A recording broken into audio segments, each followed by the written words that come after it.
Revi'i. Est-ce que vous avez remercié ce matin Hachem que Merci vous Hachem. réveillé? Votre femme c'est... Non, mais non, je parle d'un vrai remerciement qui sort du cœur. Que votre femme s'est réveillée, que vos enfants se sont réveillés, qui se sont... Est-ce non, hein? Vous avez remercié ou non? Merci Hachem. Mais déjà appréciez ce que vous avez. Cette appréciation vous amènera vers la joie de ce que vous avez. Et arrêtez d'être mouchelef de ce que vous avez pas. On a une Sina très Parce que enthousiaste. déjà, hein? On a une Sina très enthousiaste. Ah voilà, Razak Obarou, très bien. J'espère que je vais voir que des sourires derrière vos masques. Que des sourires. Alors la halakha du jour, l'extraordinaire.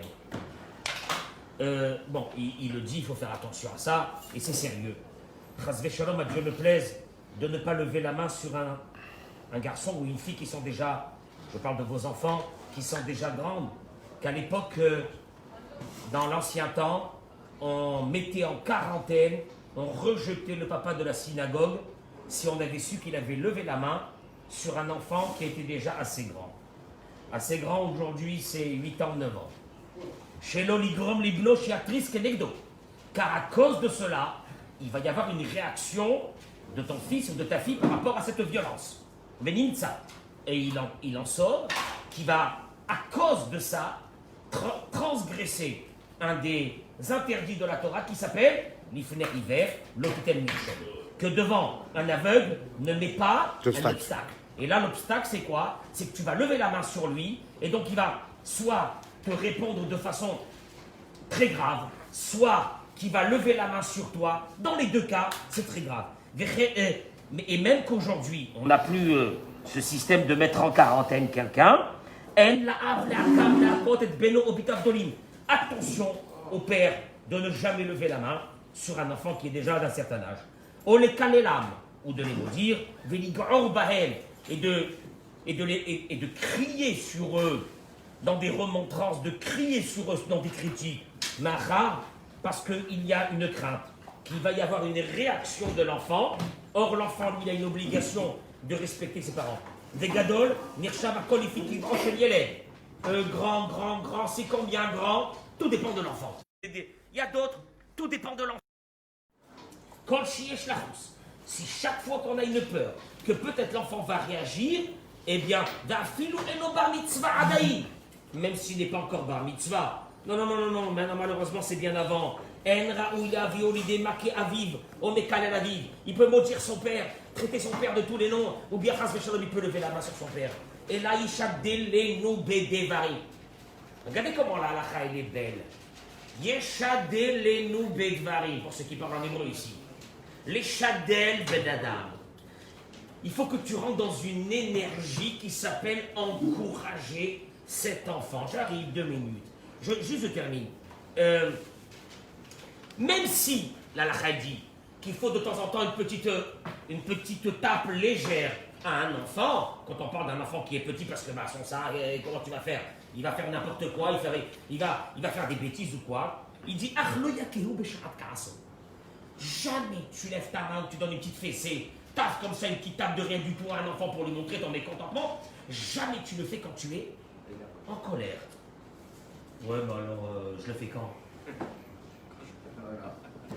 Je le fais quand alors? La nuit. Quand tu te calmes. Ouais, quand je me calme, j'ai pas envie de le faire. Donc tu vois bien que c'est une expression au fait de quoi? Surtout, merci mon chéri, c'est une expression au fait de quoi? De ta colère. De ta colère. Chazé Shalom. Et qui ne fera pas avec un bâton ou quelque chose comme ça. Vélo makat. Oyev et arzari.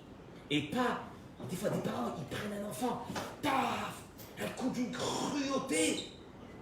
J'ai mon cœur qui s'arrête. Et là, il faut prendre un petit truc de rien du tout, lui faire comme ça. Paf! Un petit truc de rien du tout. Et un conseil pour celui qui est nerveux, là, comme ça, qui est bien de chez nous, de ne jamais donner un petit coup à l'enfant au moment où il a fait la bêtise. Et là, c'est la halakha, c'est la halakha.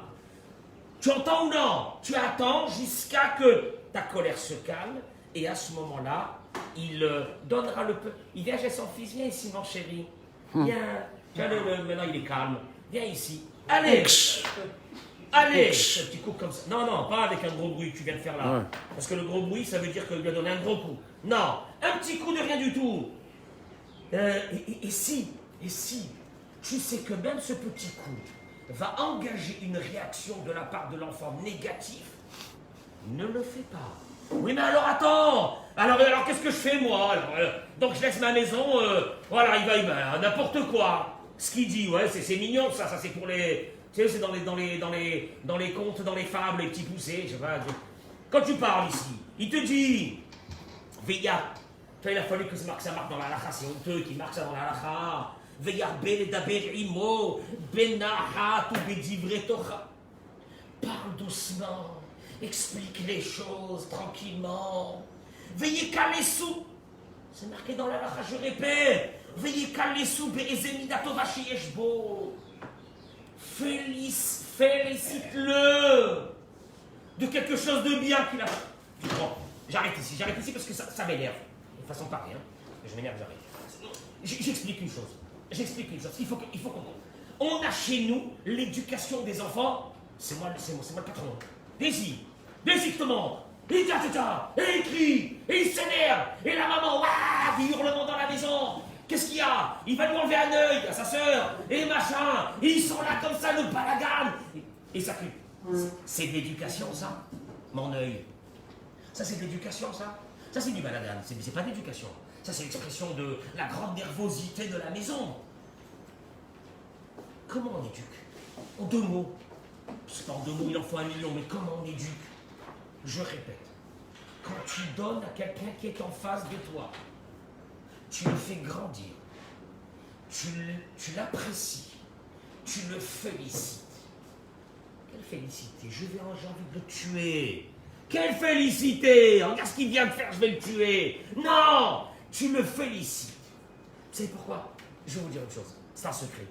Quelqu'un de vivant, de normalement constitué, normalement, quand on lui fait de l'honneur, il adore l'honneur. Si vous avez un enfant qui n'aime pas l'honneur, c'est un gros problème, il faut l'amener chez un psy. Mais ça n'existe pas. Même un petit bébé qui lui fait, oh là là, il est tout content. Il n'y a pas, le kavod fait partie, l'honneur fait partie de l'âme, de l'être humain et du Ben Israël.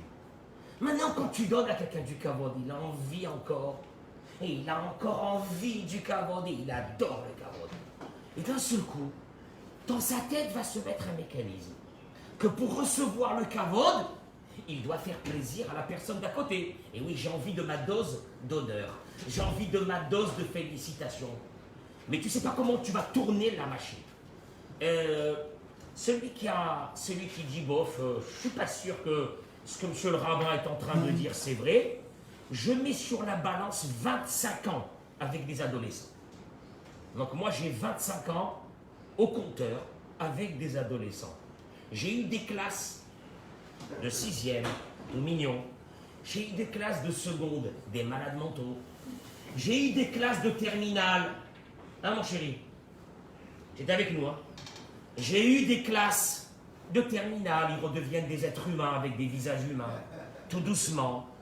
Et je savais une chose. J'ai jamais fonctionné à la punition, au renvoi, ou j'en sais rien. J'ai félicité, j'ai aimé, j'ai respecté ces élèves. Et non, mais je voyais des fois un qui disait à l'autre, non, ça se fait pas, Rav Cohen, ça se fait pas, tu dis pas ça, ça se fait pas. Ça veut dire ça se fait pas. Ça veut dire ça se fait pas, ça veut dire que il nous respecte, il nous fait kavod, il nous aime. Tu comprends? Mais par contre, il y a un petit problème dans tout ça, le petit bémol. C'est que ça demande du temps. Ah non. Ah non, pas le temps. Ah, je peux pas le temps. Parce que crier, c'est en 1 seconde. Waouh, un hurlement, c'est en 1 seconde. Lever la main, c'est en 2 secondes, le petit il est par terre, et ça y est. Et tu dis, maintenant, la maison, elle va être calme. Alors que le deuxième mode que moi je vous ai proposé, il demande du temps. Il demande de la proximité. Il demande de la disponibilité. Disponibilité. J'ai pas le temps, moi je dois travailler. Il y a les vacances qui arrivent. Comment va la Eilat? Qui tu vas prendre à Eilat? Des malades mentaux? Tu vas prendre à Eilat qui? Tu vas prendre des fous à Eilat? Qui tu vas prendre? Tu vas prendre en vacances des fous? Qui tu vas prendre? Reste à la maison, ne va pas en vacances, on s'en fiche. Et donc tu auras un peu plus de temps pour être avec tes enfants. Parce que tu comprends que cette disponibilité, ça va tout doucement créer un lien affectif de respect avec ses enfants. Vous avez compris, Hollande, j'en ai marre de parler de ça. J'en ai marre de parler de ça. C'est pourquoi? Parce qu'aujourd'hui, on est face à des générations de fous. Et c'est comme ça. Et on a des enfants qui sont comme ça, et tu les vois. En fait, tu vois qu'ils sont en manque de quelque chose. Ils sont en manque d'amour. Comment ils sont en manque d'amour? Je leur donne tout. Je vais le tuer, je leur donne tout. Tout, le dernier iPhone, le dernier truc, la dernière... comment on appelle ces trucs là, ces manettes là, maudites là? Hein? Les PS. J'appelle ça les manettes maudites. Hein? Voilà le Gainam, ce qu'on appelle, voilà. La PlayStation, tout ça. Je leur ai tout donné. Les dernières baskets à 2000 balles. Tout. La dernière montre Rolex, tout. Je lui ai tout donné. Donner du matériel à quelqu'un n'a jamais été un signe d'amour. C'est parce que tu as les moyens, c'est parce que tu... Mais c'est pas un signe d'amour. C'est parce que le petit dit, mais c'est normal, c'est mon père. Qu'est-ce qu'il va me donner? C'est pas le voisin. Donc c'est normal, c'est mon père qui va me donner. Mais ça veut rien dire. Demandez-lui, est-ce que tu es sûr que ton père il t'aime? Tu diras, je sais pas. Pourquoi tu sais pas? Parce qu'au fait, le fils d'un RNiste, il te dira, oui, bien sûr, mon père il m'adore. Et pourtant, le fils du RNiste, rien. Mais le fils du RNiste, il a un papa qui a du temps et qui met du temps avec lui. Mettre ce temps-là, vous pouvez pas dans la semaine beaucoup. Mettez un soir, 2 soirs par semaine fixés, où vous rentrez à la maison, vous vous asseyez, comme à l'ancienne, comme dans les années 70. On s'asseyait manger avec les parents, puis on discutait civilement, sans ces appareils maudits qui nous ont bouffé même pendant les repas. Et on était comme ça, on s'asseyait, on discutait avec papa, maman. Alors mon chéri, qu'est-ce que t'as fait aujourd'hui? Qu'est-ce que t'as fait? Comment c'était? Machin. Vous avez pas remarqué que c'est devenu des babouins? Ils parlent même plus, les enfants. Tu l'appelles, il te fait il lève sa tête, des drogués. C'est la honte. C'est la honte dans notre peuple, c'est la honte qu'on est arrivé à ça. Mais il n'est jamais trop tard de bien faire. Un soir, 2 soirs par semaine, on rentre à la maison, on enlève le téléphone, on s'assoit, on mange. Shabbat qui devrait être un moment exceptionnel, c'est un moment d'embrouille. Lama, parce qu'on a oublié même comment il faut communiquer. Il nous restait la différence entre nous et les singes, c'était la communication. Vous comprenez, on est en train de la perdre. On va bientôt se retrouver sur des arbres, je vous dis, si ça continue comme ça. Alors Shabbat, qu'est-ce que tu fais Shabbat? Eh bien Shabbat, il faut que j'aménage le Shabbat. Il faut que je prépare le... Ah, je suis fatigué, j'ai envie de dormir, Shabbat. J'ai envie de dormir. Mais tu vas dormir après 120 ans, mieux que ça. Tu sais quand est-ce que tu vas dormir? Quand tu seras à la retraite. Quand tu seras à la retraite et tes enfants, ils seront bien éduqués. Et que tu seras tranquille parce qu'ils sont bien éduqués, ils se sont bien mariés, ils sont équilibrés. Tu pourras faire la grasse mat à ce moment-là. Mais maintenant, tu as mis des enfants au monde, tu les as pourvus, c'est pas pour rien. Tu as une responsabilité, c'est pas ta femme qui va faire la responsabilité. C'est pas ta femme, c'est toi aussi. Et toi, c'est la chose la plus importante parce que pour les garçons, le papa, c'est important. Son papa qui lui dit qu'on la cavode. Et pour une fille, c'est pas important, c'est archi important. C'est le premier homme de sa vie. C'est son père. Si elle est transparente devant son père parce qu'il n'a pas le temps, parce qu'il est occupé avec à renvoyer ses mails et à faire je sais pas quoi. Et elle est occupée avec son portable dans sa chambre.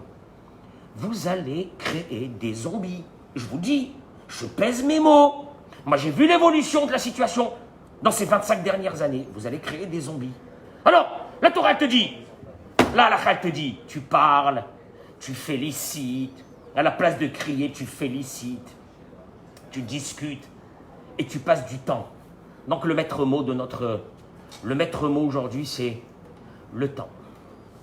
Le temps qu'on n'a plus parce qu'on l'a bouffé par des bêtises, par d'autres choses. Revenons à des essentiels de la vie. Revenez à des essentiels. Vous pouvez pas tous les jours, aménagez-vous un soir, 2 soirs par semaine avec les enfants. On met les téléphones dans des boîtes, on passe du temps, on joue un jeu. Tu sais que ça existe des jeux de société? Vous savez, vous savez que ça existe ça encore? Je sais pas, bientôt on va le trouver dans des musées, les jeux de société. Parce qu'il n'y a plus personne qui joue. Quel jouet? Moi je suis avec mon iPhone, qui jouait quoi? Jouer quoi? Tu comprends? Et revenir à des moments de convivialité, à des moments avec les enfants. Je vous assure que c'est ce qu'ils garderont de la maison. Sinon, vous allez avoir bientôt des enfants qui vous diront, écoutez-moi bien ce que je dis, ça fait très mal. J'ai aucun souvenir de ma maison quand j'étais jeune. Mais oui, il a passé son adolescence avec le téléphone dans sa chambre. Comment tu veux qu'il ait un souvenir? Vraiment, c'est dur ce que je dis. Hein. Ça plombe l'atmosphère. Je m'en fiche. Je m'en fiche. Ça plombe l'atmosphère, je m'en fiche. Parce qu'il faut revenir à des choses essentielles. En vous souhaitant une journée exceptionnelle. Amen. Amen.